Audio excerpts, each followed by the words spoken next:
అమ్మ జన్మనిచ్చి కొత్త లోకాన్ని చూపెట్టి సచ్చిన సోమోలే సోమశ్రీలు నమ్మ అమ్మా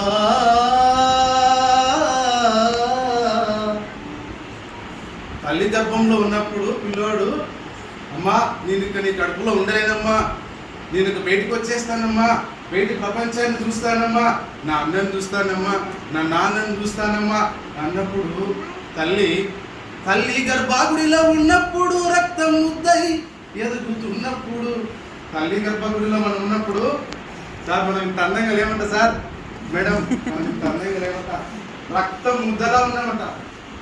అప్పుడు నేను బయటికి వచ్చేస్తానా, ప్రపంచాన్ని చూస్తానన్నప్పుడు తల్లి గర్భాగుడిలో ఉన్నప్పుడు రక్తం ముద్దై ఎదుగుతున్నప్పుడు నవమాసాలు నిండుకున్నప్పుడు అమ్మాయిగా నేను కడుపులో ఉన్నప్పుడు అమ్మ ఎంత కష్టపడుతుంది. కత్తి మీద సాము చేసినట్టుగా కొండంత నొప్పులు తీర్చుకుంటున్నమ్మ జన్మనిచ్చి కొత్త లోకాన్ని చూపెట్టి సచ్చిన శవమోలే సొమ్మసిల్లునమ్మ అమ్మా అమ్మంటే ఎంత గొప్పదో బ్రహ్మకైనా వర్ణింపవశమున. అమ్మ యొక్క గొప్పతనాన్ని మన జీవితాంతం ఎంతమంది కవులు అమ్మాయి గురించి గొప్పగా రాసినా తక్కువే, బ్రహ్మ కూడా వర్ణించతరం కాదు. అమ్మంటే ఎంత గొప్పదో బ్రహ్మకైనా వర్ణింపవశమున.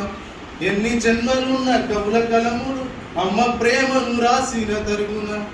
పొద్దు పొద్దున లేచి నీ నామమును తలచి నిన్ను పూజించిన మీరునము తీరున అమ్మా కమ్మనైన అమ్మ పాట వింటే ఎంత మధురమో మనసుకు కాదు మరువతరమో. అమ్మాయి గొప్పతనం. ఈరోజు రేపటి దినాన్ని మహిళా దినోత్సవాన్ని పురస్కరించుకుంటున్నా కనుక అమ్మ మన మొదటి దైవం. మీలో చాలామంది అమ్మలు అందరూ అమ్మలే కాబట్టి ముందుగా మీ అందరూ కూడా మహిళా దినోత్సవ శుభాకాంక్షలు.